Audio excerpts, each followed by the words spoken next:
missed it. It's the top 5 sports talkers of the day. Now, it's time for Dan Barrero's Top 5 at 5. Brought to you by Gutter Helmet of Minnesota. Never clean your gutters again. Learn more at gutterhelmetmn.com. Inbox in about 30 minutes. Email Gaardsy, JG at KFAN.com. As I said, it feels like a target-rich environment today. There's some good ones. And there are already some good ones coming in. Good. That's good to hear. We're going the distance again tonight until 6:30, correct? We sure are. We sure are. The only time, well, I don't even know when we got nothing now. Exempted. Yeah. Well, not necessarily. If the Wolves make it to the conference finals. Those games are always at 7, though. There's never any 6 o'clock. NBA finals, so those games will start East Coast. That's true. When we're playing Wolves the Knicks. against the Knicks. Yeah. Yeah, we could get out early. Think about it. So I guess I do know when it's possible. Sounds like you're ruling it out. Well, that's not for another Timberwolves superfan? 3 weeks, 4 weeks at best. So we're going the distance for a while. And there are no games because of all the sweeps. There are no games tonight at all. So right now there are 6 teams left, correct? We're in the final 6. The old Clem Haskins, Mike Tice approach. Yes. Just in the accident of schedule. Although I guess you could say, well, we didn't get swept. That's one of the reasons we're still standing, and the teams that got swept, no sympathy for them. They're out. Yeah, exactly right. Yeah, no games tonight. You're right. Man, you get used to the rhythm. You do, actually. I do. You get used to the rhythm, and then it's just gone. The Twins had a day game. So I don't know who we're going to watch here tonight. Let's talk Vikings football. Why wouldn't we? On May 14th. It is schedule release day. Paul Allen, Pete Bursich, Ben Lieber will take air at 7 o'clock tonight to go over the entire Minnesota Vikings schedule. Here's what we know, because it's been announced. They will play the San Francisco Giants in Mexico City Week 11. We know that. We think they're going to open against Green Bay at home. And it might even be the Tom Brady game. The 325 Fox game is what my sources are telling me. Yeah. Possible. Or the 325. And then what did Gessling have? Because I trust Gessling. They will close the regular season at home against the Bears, which they did 5 times from 2016 to 2021, but they have not closed at home against Chicago since Mike Zimmer's final game as head coach. They will also play host to the Lions in a Sunday night game on December 20th. They will not play on Christmas. And we play in Chicago the second week, we think. Did you mention that already? I did not mention that already. That is also what we think. We think we have a week 4 game against the Dolphins. Oh. We think we have a week, what would that be, 5, 6, 7 game against the Colts. There's a dude nerding on NFL on Twitter that basically brings together. Not Bonesaw? Not Bonesaw. Okay. But, well, there's actually like 4 or 5 guys on Twitter that kind of put this Google Doc together. Like right now, I have the entire schedule for the Bengals, the entire schedule for the Browns, the entire schedule for the Steelers, entire schedule for the entire AFC South except 2 games for Tennessee. Like they've got everybody. The NFC North is much trickier. The only complete schedule we have for the NFC North are your Chicago Bears. So is Courtney Cronin leaking things? Courtney Cronin finding out things. Could be. But there you go. There's a Sunday night game against Buffalo that looks to be late November.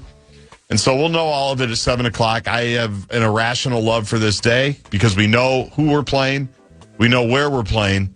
We just don't know when we're playing. And that's what we find out tonight.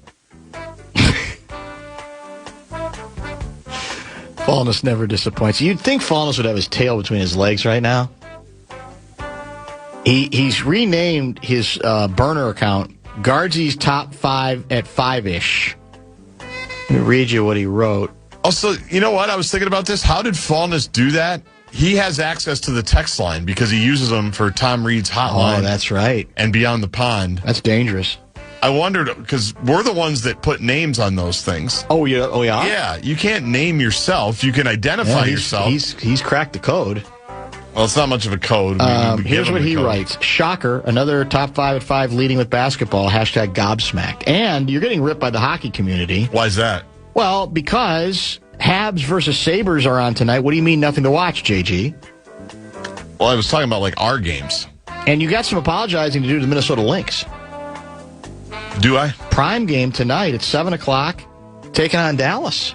We're taking on Paige Beckers tonight. I can't get into the Lynx until Collier's back. I'm sorry. I love Olivia Miles. She's great. Yeah. Seems like she's going to be a hell of a player, but...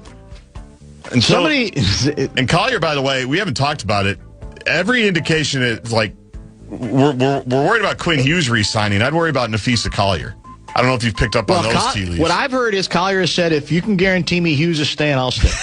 Package deal. If not, both could be gone. Does she have to? You have to bring one of the brothers too. One of the Hughes brothers. That might be part of eventually. It.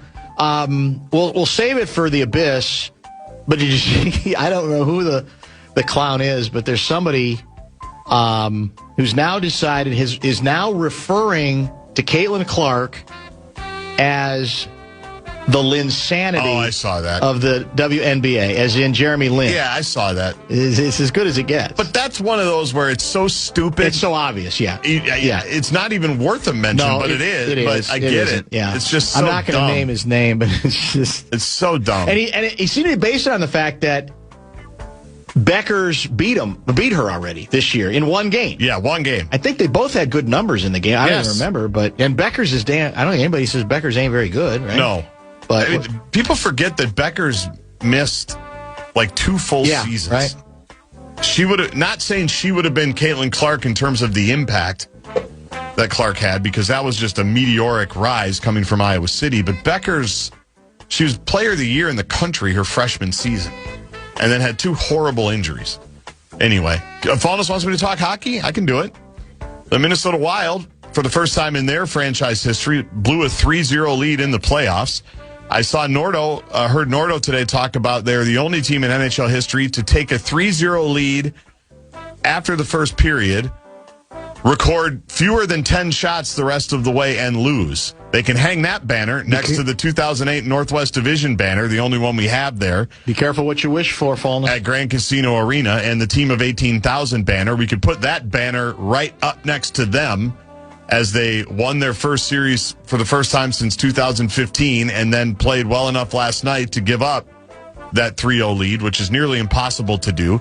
Especially, I'd love to know their win percentage with 4 minutes to go in the third, when they're up 3-1. Up 3-1, up 2 goals. The goalie, for some reason, decides to go SGA and flop down. Yeah, that even Louis was critical there. Jake Middleton decides, I'm just going to block everything but the shot, and what's his name? Nathan McKinnon. It's a bad look. Unlike in the Olympics when he missed a wide open net from very much the same spot, had a laser, had a dart, had a pebble, whatever you want to call it, upper left, ricocheted around the net.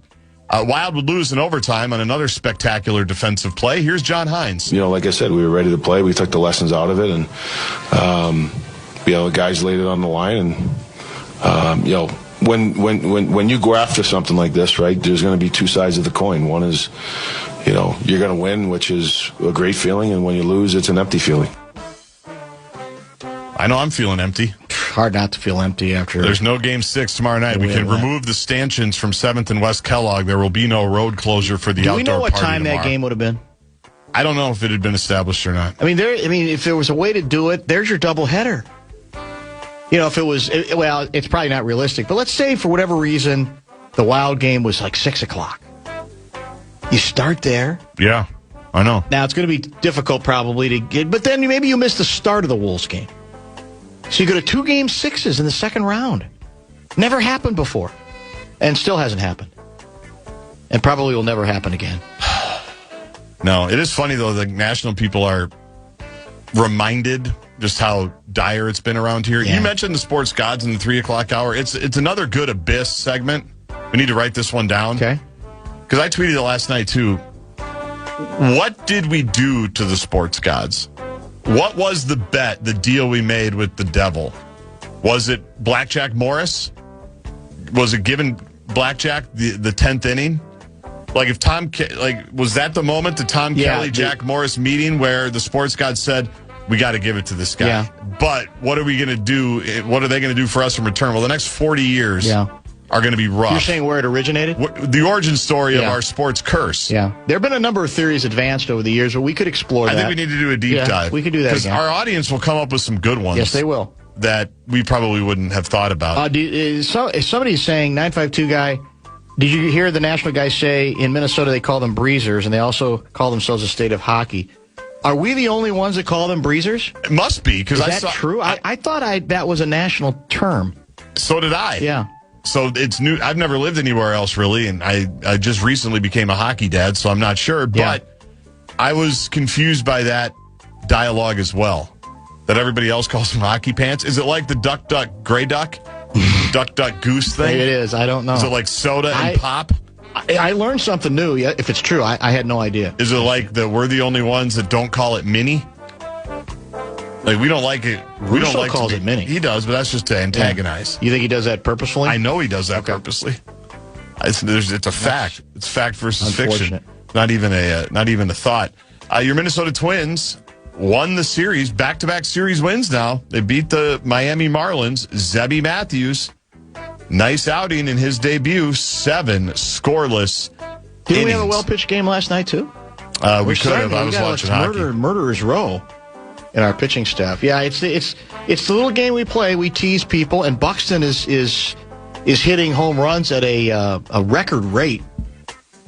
I guess we're still going to have to decide whether we want to keep him or trade him. We might be able to get a lot for him at this point because his contract is so reasonable. It is good. And he's not getting hurt anymore. Well, because Correa left. Maybe that's it.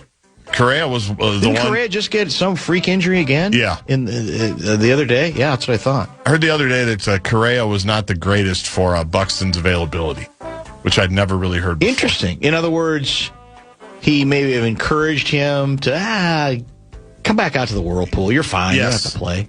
Yes. That's tantalizing. Yeah, that's what... Is that from AaronGleeman.com? No, it's not. Oh. But it could be. Okay. It could be. TheFanandBigDeck.com. I want to give you a shot to win bonus bucks. It is our national cash contest. Final keyword of the evening is win. W-I-N. Go to KFAN.com and enter the keyword win. Inbox in about 10 or 15 minutes. A couple other nuggets to get to before then. Don't go away. This is Bump.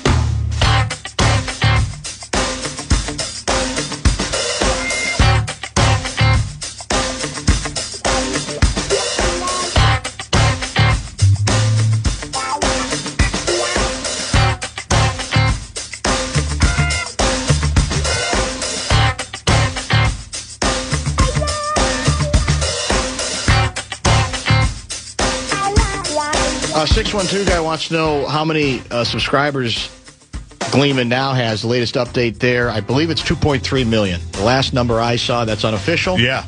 But it's... give or take 100,000. That's it. It's... well, look at it this way. If the Twins can inflate their attendance and pretend that there are like 3 times the number of people that are actually in the seats on the basis of all sorts of chicanery, why can't Gleeman?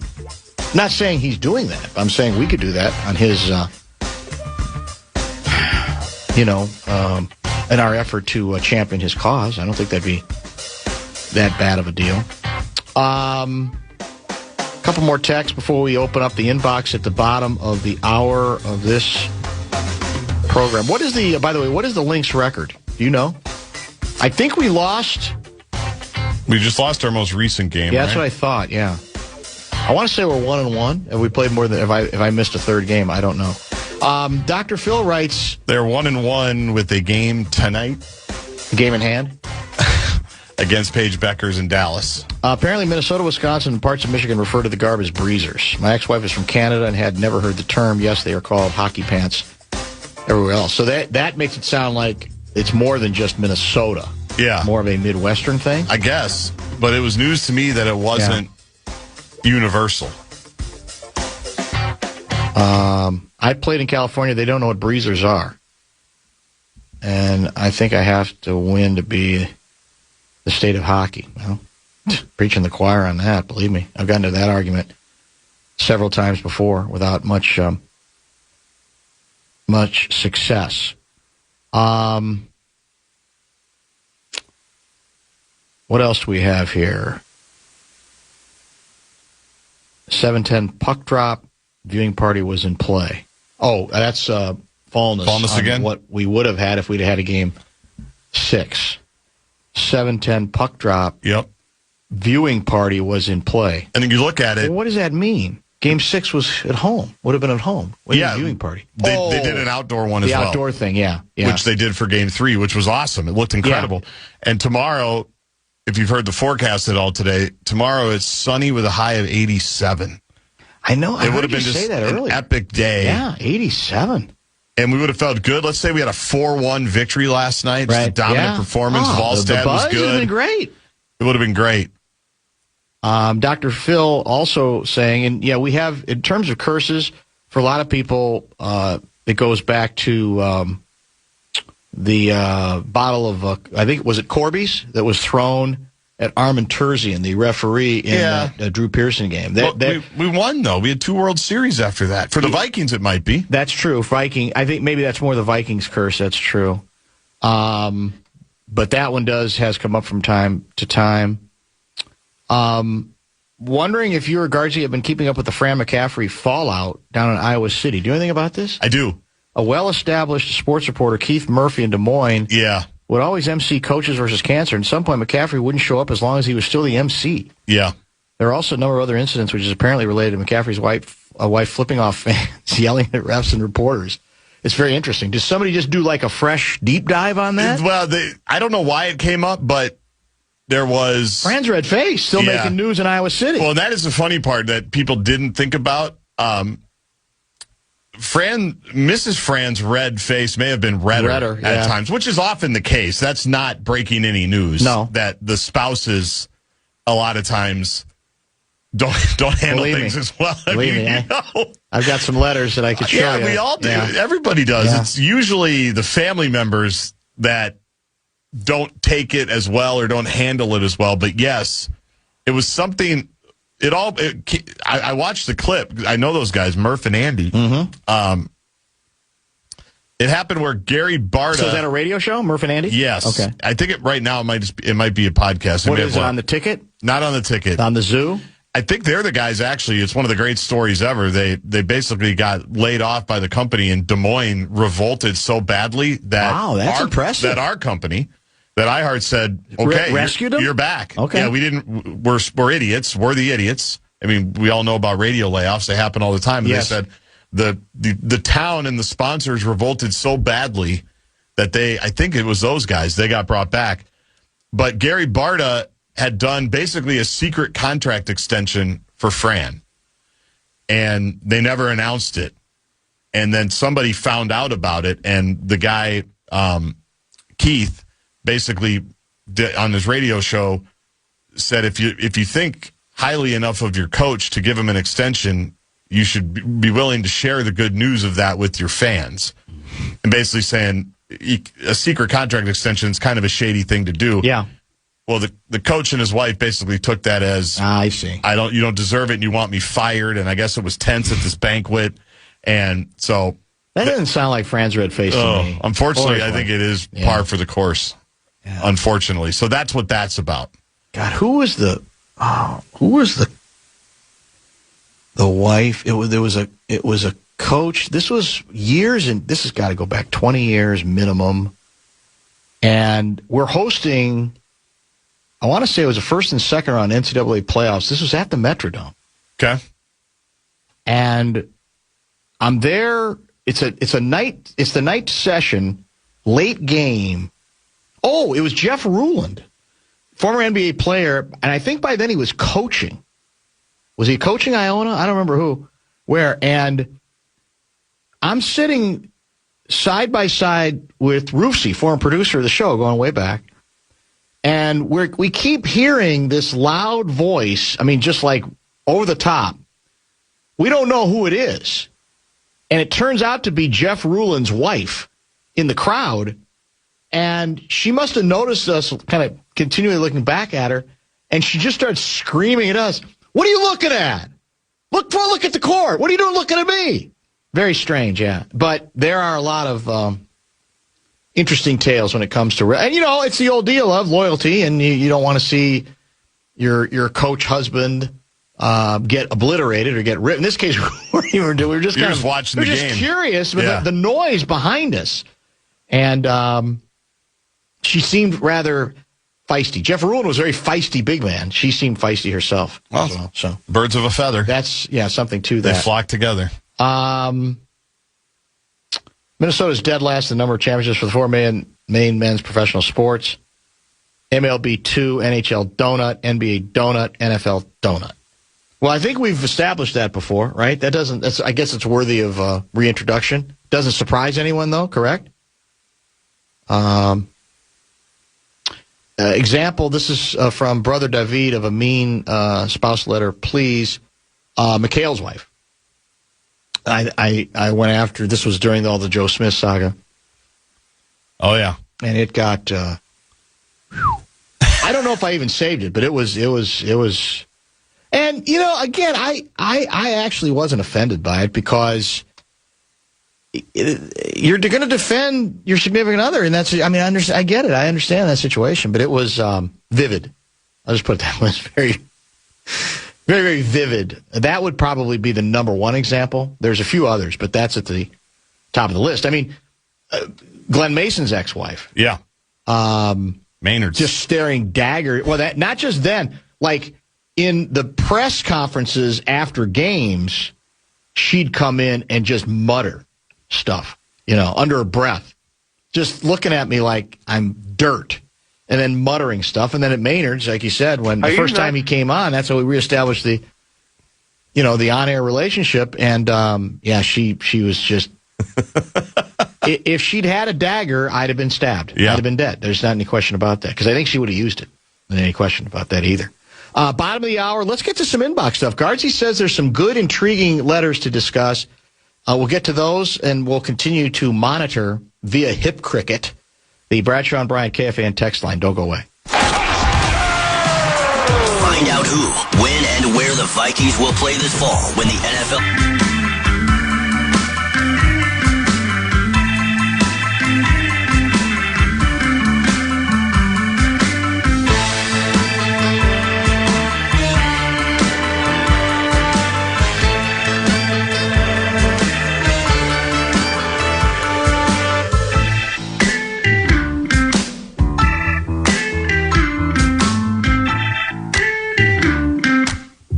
Let's get it going. The inbox. Dr. Dan's inbox. Gaardsy says we've got some interesting entries this week.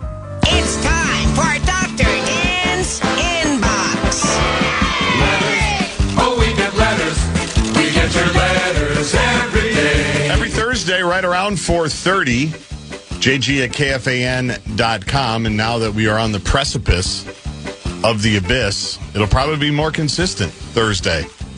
Right around 4:30. Dear Dr. Dan, I need your help as someone who has also struggled with the challenge of not being accepted as one of us.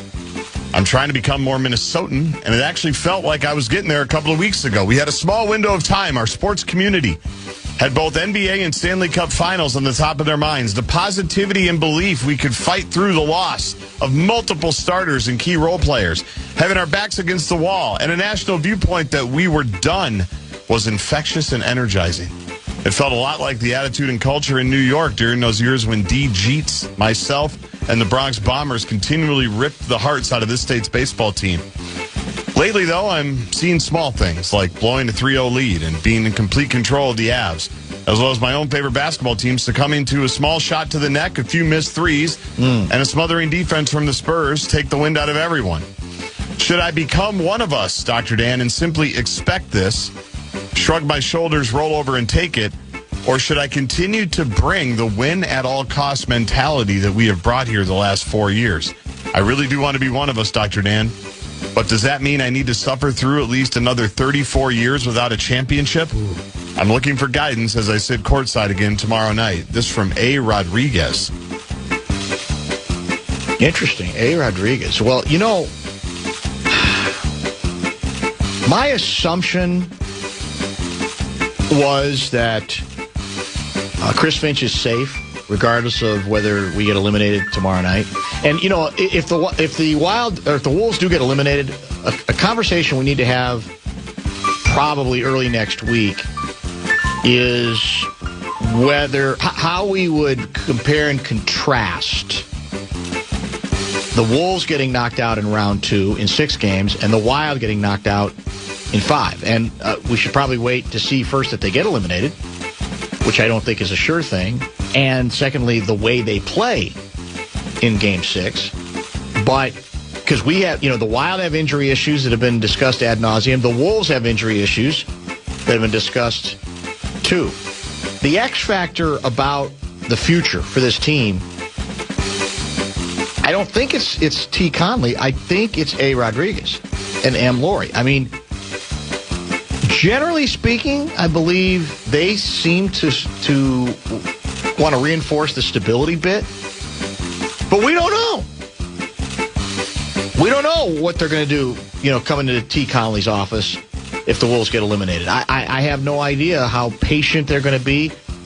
When we talk to him and when he hasn't been interviewed all that much lately, I don't think, A. Rodriguez, it's been more, we're cool, calm, and collected. We're not going to be G. Steinbrenner-like. We're going to make changes all the time, although I think they've made some changes on their own quietly behind the scenes.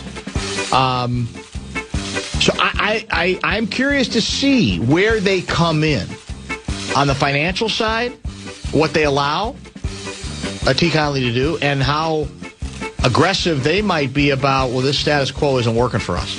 What do we got to do? We either got to consider a change at coach, or we got to consider changing the players. Or are they convinced? No, we weren't all healthy. We're in no hurry. We'll play this thing out with what we have and hope that a couple of the young guys we have actually can be part of the solution.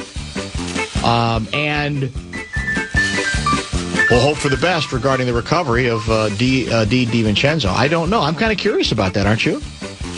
Yes, because, I think they're going to be antsy. But I also think they want the perception that we've hired Tim Conley to do his job, and we're going to let him do his job. I think they want to be hands-off, but they're also, by nature, hands-on. Alex in particular, right? Yeah, I think that's true. And I think Laurie is sneaky aggressive, too. His name's not going to come up as much because he's not as, quote-unquote, a big a sports name, correct? And he's not around as much. It no, seems that's like true. Even You're though right. he's technically the governor of the Wolves and A-Rod is the Lynx, I think Alex is around much more than Mark. So I think this is Alex's show, even if it's not his name at the top. By the way, did we talk about this during the Top 5 at 5? Group of St. Paul business leaders have purchased the St. Paul Hotel with plans to renovate the historic downtown property. And your guy, Craig Leopold, who has leased the hotel penthouse for years, is the majority owner. I was going to say, it's got to be him because that's his place. This was a Thursday press release, yeah. Several other items and companies are involved in it. They're trying to get St. Paul going. That's true. I give them credit. So I'm wondering what part of the plan that might be as part of the rejuvenation of downtown, and is that their way of saying, we want to, we're willing to be aggressive financially if we can get some more help from the state, which I don't think this time around they're going to get, right? We just got a new budget, I think, agreed upon, but we're not. I don't think they're going to get their money this time around, are they? I don't think there's any indication that they are. Agree. It's time for Dr. Dan's Inbox. Oh, we get letters. For the record, they want another. He is pledged to spend $162 million to overhaul Grand Casino Arena. That's part of a deal with the city, the Star Tribune reminds us. But the state has been asked for, I think, $200 million to go along with that. And I don't think there is any momentum going on there. But this will be an interesting project in itself to pay attention to. Bonjour, Dr. Dan. Such exciting times these have been, notwithstanding the slight swelling and small bruise I endured the other night. I admit I rest higher on my human than nearly anyone else on the planet, which can make things interesting. When my human raises his arms, the view is absolutely spectacular as I tower over my anatomical compatriots. But I must admit, I hail from France, a country known for two things. Its fine cheeses and its tendency towards surrender during times of war and strife.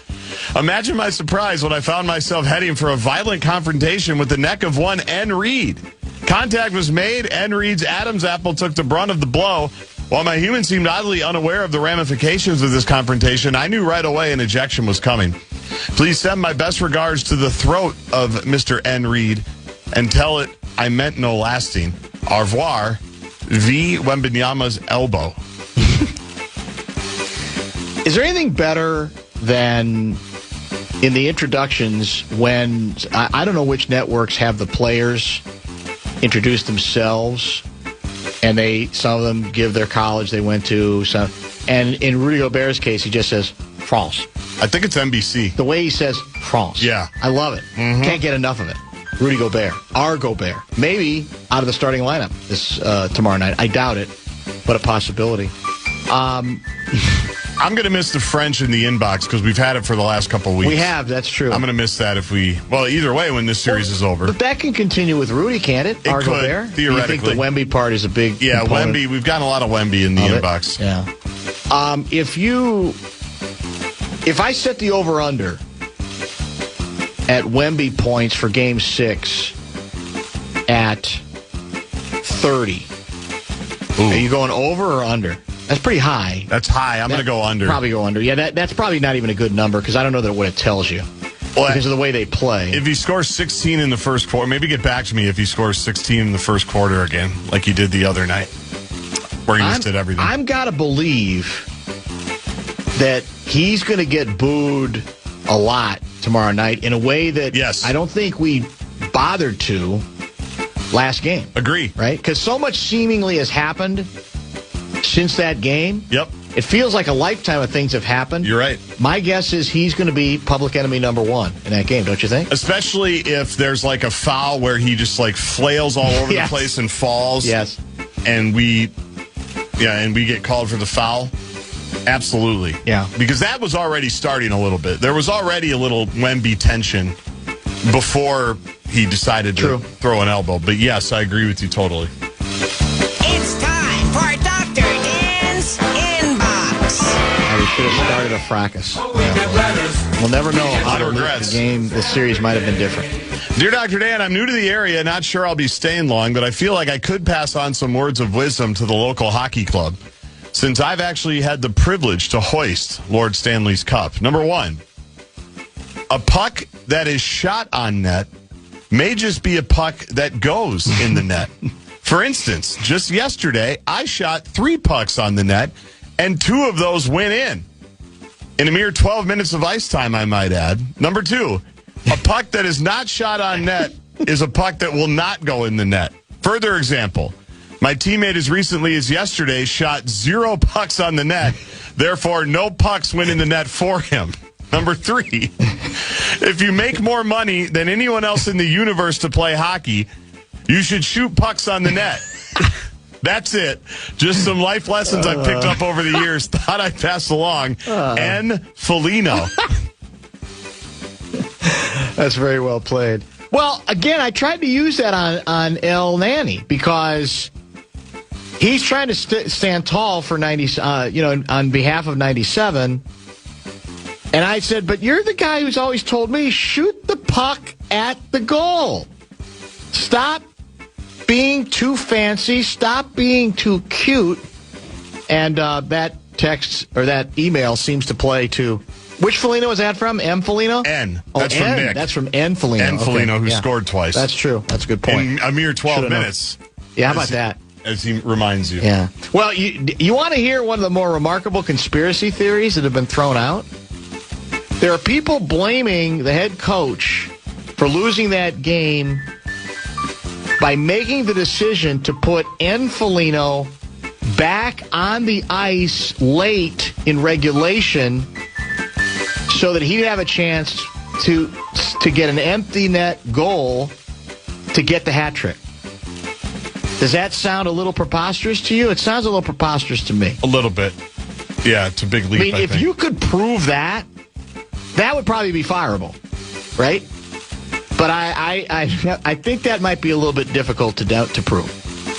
I mean, that's quite an accusation. That's but deep. People are angry. People are frustrated. That's what happens.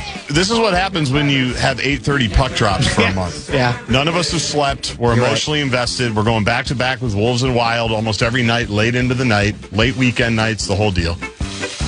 Dear Dr. Dan,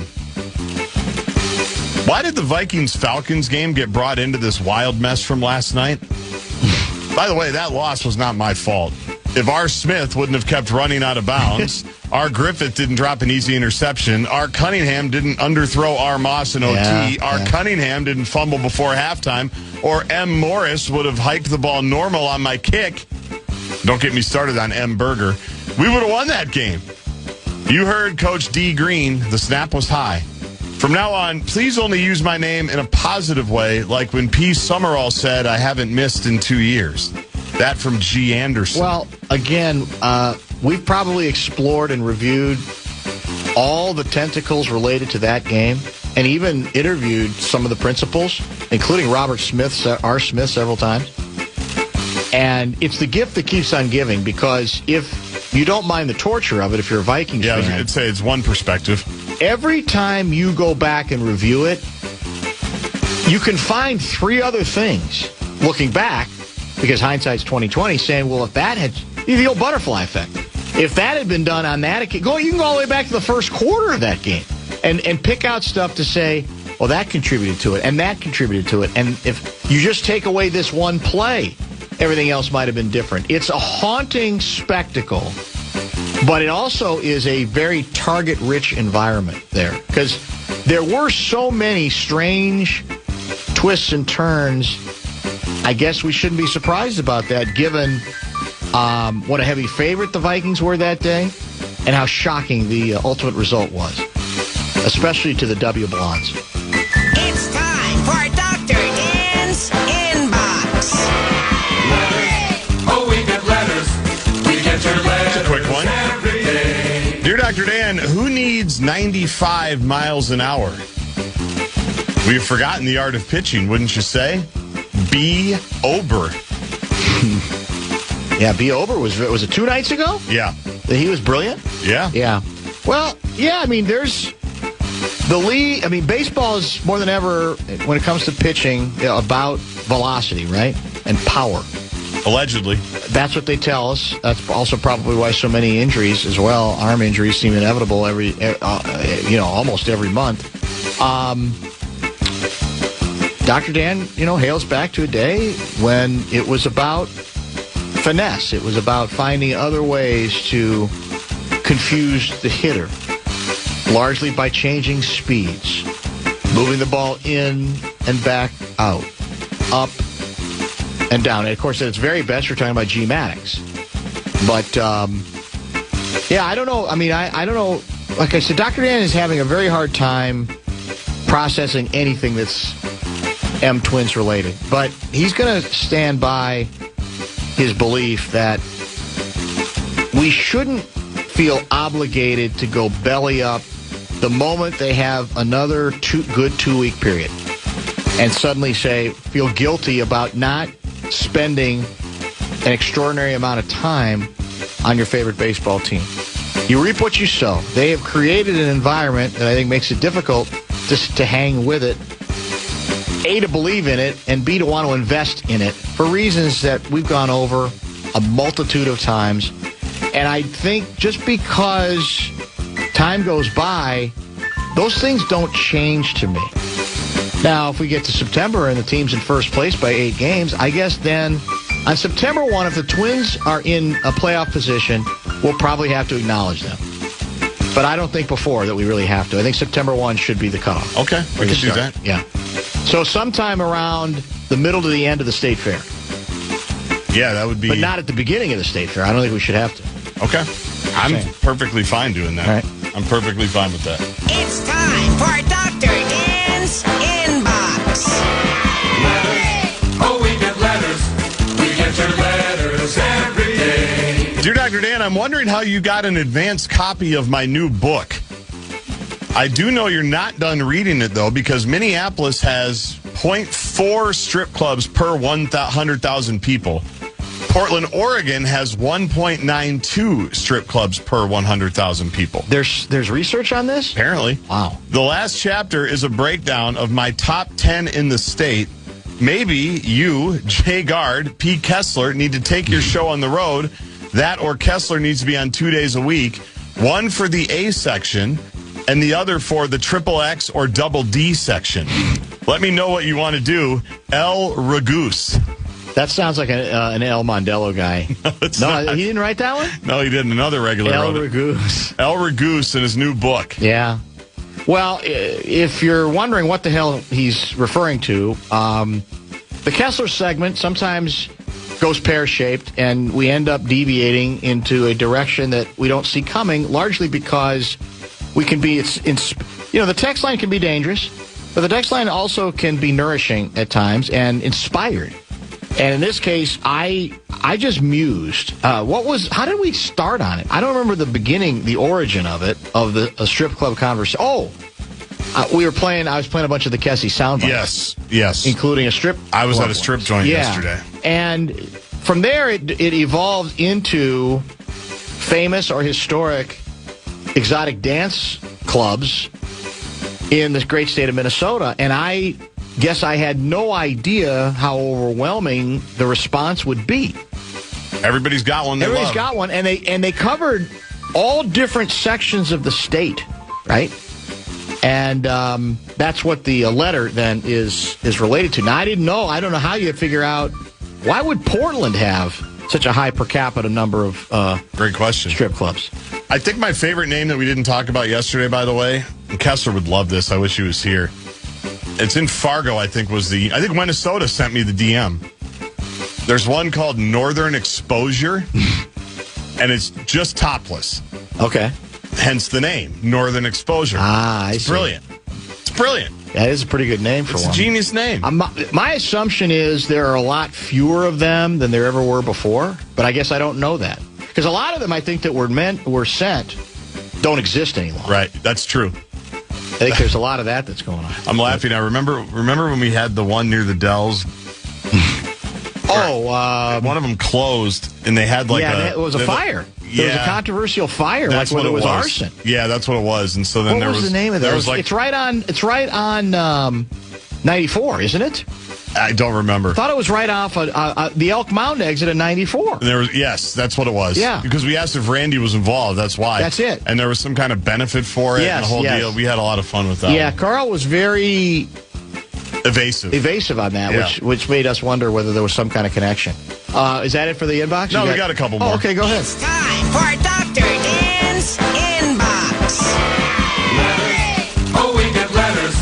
We get your letters every day. Dear Dr. Dan, did you know the Twins took a critical mid-May series against the M Marlins? This is exactly the thing and the reason why I started agleeman.com. This is from A. Gleeman. A. Gleeman. Numbers continue to be through the roof for agleeman.com. Dear Dr. Dan, we believe during grueling 7-game playoff series, energy and momentum needs to be grabbed from the very beginning of each game, even sometimes before the game, which is why we implore the M Timberwolves, do not invite the M Twins to tomorrow night's game at T Center. They cost us our round 2 series. This from the M Wild. Yeah, there's a lot of angst about associating in any way, shape, or form with either the manager of the M Twins or the team. Not necessarily because they got anything against the manager or the players. More to do with the association that you don't want. That the Twins may have become self-cursed post 87 and 91 to a certain extent, and so the idea is the vibe you're sending out is the very opposite of what you were hoping for, especially when you're an underdog team, right? Looking for allegedly any advantage.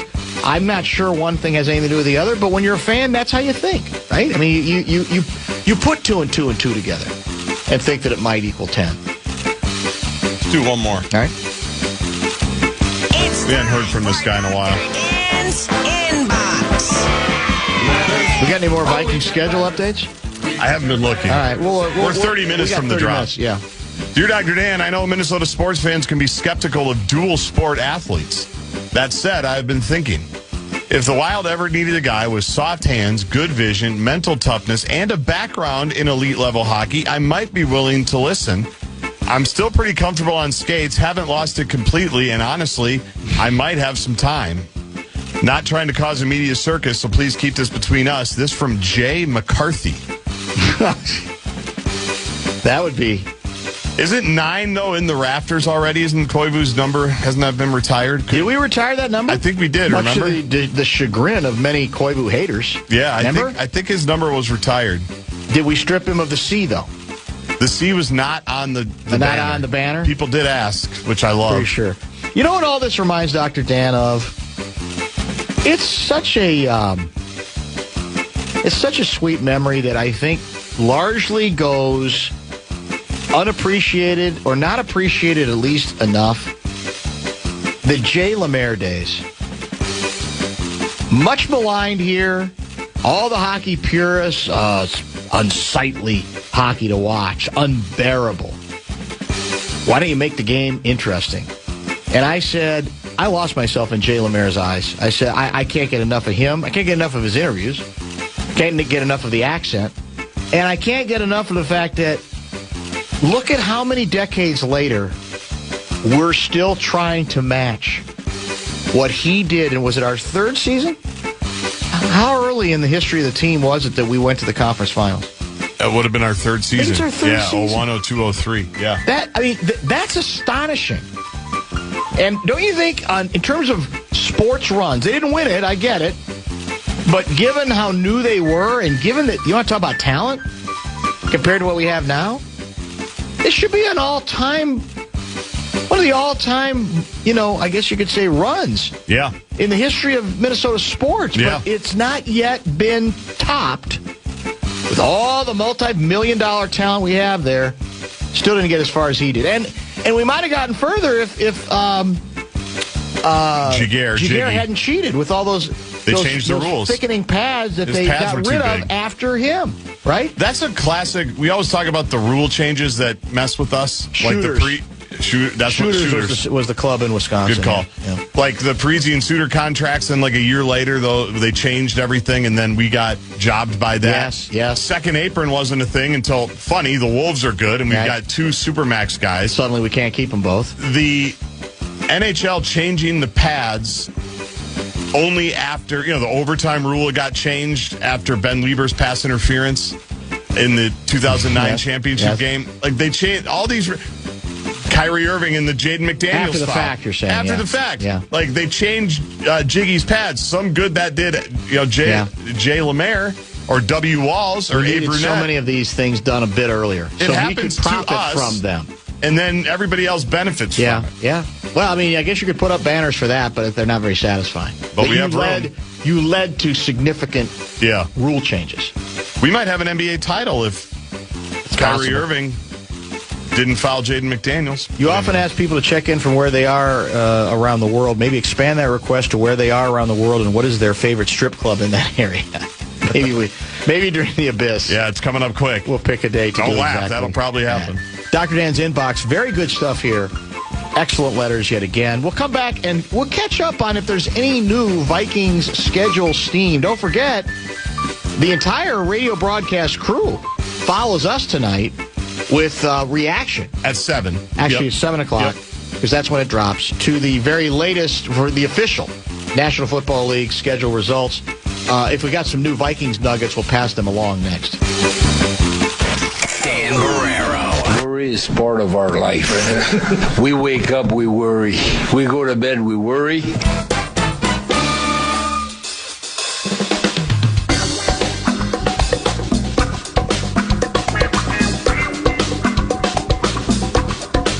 Yeah, so we have a well-pitched game today in the rubber game against Miami, 9-1, just for fun, right? Was that the final score today? Zebby Matthews, seven shutout innings in his season debut. We got our pitcher got pounded last night. Simeon Woods Richardson, has been a disaster through much of this season. I think he's 0-6. He got pounded. We lost to Miami last night, 9-5, and it was Ober was 3-0 the day before. Is that correct? Yeah, yes, Ober pitches his first career shutout. And that was the game in which Buxton stole home. So there we are. There's the update on the Twins. Somebody's pointing out, and this is a good one, regarding rule changes we're responsible for, but we didn't profit from. What about the wide receiver push-out pushing the receiver out of bounds, the Nate Poole reception that knocked us out of the playoffs. Get back, guys. That's it. We lost on that occasion, right? Because the ruling then was if you don't give a receiver a chance to get his feet in and then hammer him, then it can be counted as a reception, correct? Yes, and it was. And then was it literally the next year that rule changed? I don't remember the sequence, but that's not the rule anymore. Yeah, that's very, very true, Davey. We have, I think, decent inclination that we're going to open at home against Green Bay, right? And then week 2 against the Bears there. And then we finish with the Bears again. We know about the 49ers game in Mexico City. That's a Sunday night game. That's a 7:20 game. And there are a couple of others that seem pretty close to fruition. I'm trying to look at I want to wait until it's official for us to decide where the hard part of the schedule is and where the soft part of the schedule is, but I haven't seen any other ones. Have you? Well, I just hit refresh on my on the Twitter guys that put together everything from every leak that they have. They've got the whole thing. Should we just go with it? They do have the whole thing? Yeah. Okay. Who is this via? Oh, man. Nerding on NFL. Created by Nerding on NFL. So pretty reliable? I think we've used them almost every year. Okay, more reliable than Bonesaw. Well, everybody is now. Yeah. He got literally 0 games. He got exposed. Yeah, might as well. Let's go ahead. And again, let's remind folks, 7 o'clock tonight is when it's officially official. 6:30 is when they come out. Our show's at 7. I thought they came out at 7. You sure it's 6:30? I'm pretty sure. Okay. Because I was just on Vikings.com, and it said, I'll just pull it up here. Yeah, the schedule will be released at 6:30 Central. Okay. On Thursday, May 14th. Well, it's weird because on ESPN, I got schedule released tonight starting at 7 Central, but maybe they're waiting for it to be released at 6:30, whatever. So, bottom line is, it'll be PA, it'll be Bursich and Lieber. You got it. Starting at 7. Are they going 3 hours? I think they should. They just break down. There's no reason why they wouldn't. Every game. So it's live and local tonight on the Fan after A Fan and a Man in the Air, I assume? Yes. All right, yeah, let's go with it. Let's see what we got. Vikings host Green Bay week 1. That's September 13th. And isn't that a 320er? 325er? That's the rumor. Yeah, that's the rumor. Okay. I don't know if that is confirmed. Okay. It's highlighted here as that, so we'll go 325. That's a W. At Chicago. That's an L. At Tampa Bay, week 3. That's an L. 1 and 2. The Dolphins, 305. Here. 2 and 2. At New Orleans, week 5. I'm going to give us that one, 3 and 2. Then it's our bye week. Okay. I think that's the same bye week as the Gophers. I think that's MEA weekend. For all you football fans out there that also have kids. Come off the bye to host Indianapolis. I'm going to say W. Will that be Daniel Jones? Will he be healthy by then? Week 7. 4. Well, we'll go regardless. I'll give us the victory. 4 and 2. At Detroit. 4 and 3. Buffalo. Here. 4 and 4. Monday Night Football. Ooh. At Green Bay. 4 and 5. The Mexico City San Francisco game. 4 and 6. Falcons here. 5 and 6. Carolina here, 325. Here's the soft part, 6 and 6. At New England, Thursday Night Football. 6 and 7. On December 13th. Detroit here, Sunday Night Football. I'll give them that one, 7 and 7. Commanders here. I'll go victory, 8 and 7. At the New York Jets on January 3rd. 9 and 7. That's a gift. And then week 18 against the Bears here at home. 10 and 7. 10 and 7. Yeah.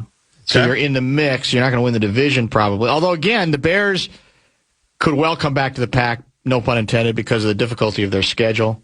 I haven't checked the Lions' schedule. I think a lot of people are wondering whether they really might be in retreat. Green Bay, I have to check their schedule as well. So 10 and 7, one would assume you're in the playoff mix, right? It all depends on other teams. You mean you want Green Bay or Detroit's schedule? I have them both. Do you really? Well, yeah, this guy has the whole got them all. He's got the whole deal. Dude, look at this. Can you see this over here? Can you see? Look at that. Oh, that's complicated. Yeah. I mean, how can you even read it? It's not easy. You click on You can, maximize it? I could. I didn't, but I'm just taking a look at it. Okay. Yeah. You want a break and come back? Yeah, I forgot we need one more break. Let's do that. We'll remind you what you missed from earlier in this program today. A lot of post-morteming on the Minnesota Wild's devastating collapse last night, and more. We'll give you details and a little bit more schedule dirt next. You're listening to Barrero on The Fan. From the 1-800-ASK-GARY Traffic Center. Show wrap. If you missed our first hour of the program and are looking for some more hockey analysis and reaction, Louie gave us a solid 35 minutes or so, beginning at about 3:30, so you'll be able to podcast the show later. Take a listen and react to what Luigi had to say. Excellent work from the inbox writers today. That began at 5:30, and it's been mainly Wild reaction. There's been some Wolves stuff interspersed there, and occasionally some NFL schedule Vikings items as well. So kind of a combo platter show today. Friday Football Beast will feature Lavelle, I'm assuming Ben Gessling. Do we want to add an NBA guest? We might. We'll see how that goes to prepare you to watch or listen to, we hope listen on The Fan, to Game 6, Wolves hosting the San Antonio Spurs. Davey. Fan on Demand will follow us tonight, and then it will be starting at 7 o'clock. Your top shelf Vikings radio broadcast crew, P.A. Bursich and Lieber, with all the very latest Vikings schedule reaction.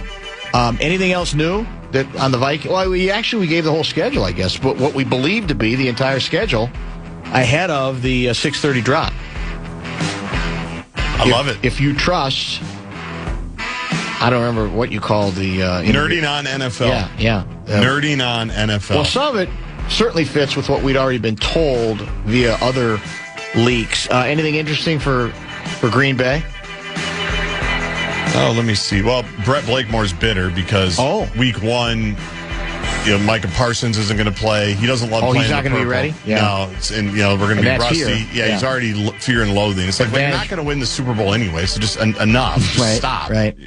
So, does the Bears' schedule look like a killer? It's supposed to be the toughest schedule in the league. At Carolina, Vikings, Philly, Jets, 3 straight home games. At Green Bay, at Atlanta, Patriots. At Seattle, low clouds. Tampa Bay, then they're bye. New Orleans at home, at Detroit, Jacksonville, at Miami, at Buffalo. Green Bay, Detroit, at Minnesota to finish the That road schedule looks pretty meaty. Yeah. I'll give you that. At New England, at Buffalo. At Detroit, obviously. I can't believe, so the date today is May 14th. And we got a text or an email or both from Lori Fisher wanting to know if we needed enough said shirts to wear for the fair. And I'm going, my God. Right around the corner. Is it spinning at us that quickly? I guess it is. It is. Yeah, it'll be here it's before May we know it. 15th tomorrow, halfway through May. Training camp, usually late July, right? Yes. It will be coming fast. Now, do the Gophers also have a schedule reveal like this? No, not really. It's already out, right? Yeah, it's already out. The Big Ten does like a year in advance. Okay. So I think this summer they'll do it. Or actually, no, it's usually like January or February. So that came out already for 2026? Yes. And is our schedule meaty? I don't even remember. Gophers. Yeah, I mean, they're at Washington, they're at Penn State. They've got Michigan here. I don't know about the Hoosiers. They play the Hoosiers at all? I don't remember. They're on the road against the Hoosiers, yeah. Oh, that's right. That's right. Yep. Yeah, I think I did notice that. Yep. Yeah. So we go to Bloomington. All right. Well, what does your gut tell you right now about Game 6? For the Wolves? Yeah.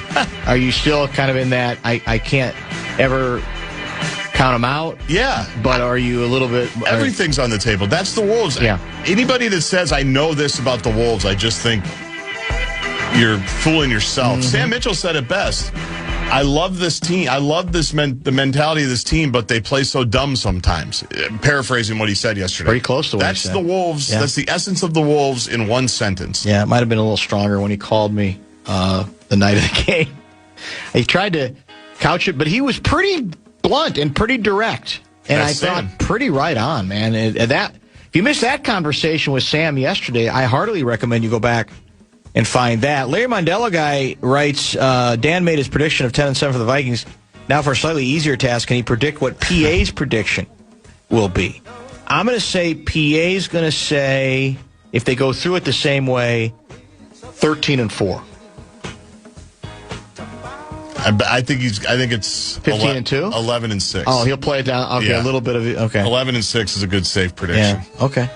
Yeah. All right. Fair enough. We'll find out at 7:00 tonight. That's the beauty of it. I'm looking forward to it. That's for sure. Is that why is Blakemore here? Because he's got to produce. Yeah. Yep. Got to be here in the control room. Thank you for watching. Thank you indeed for listening. And we will talk to you tomorrow beginning at 3. Find out who, when, and where the Vikings will play this fall when the NFL schedule is released.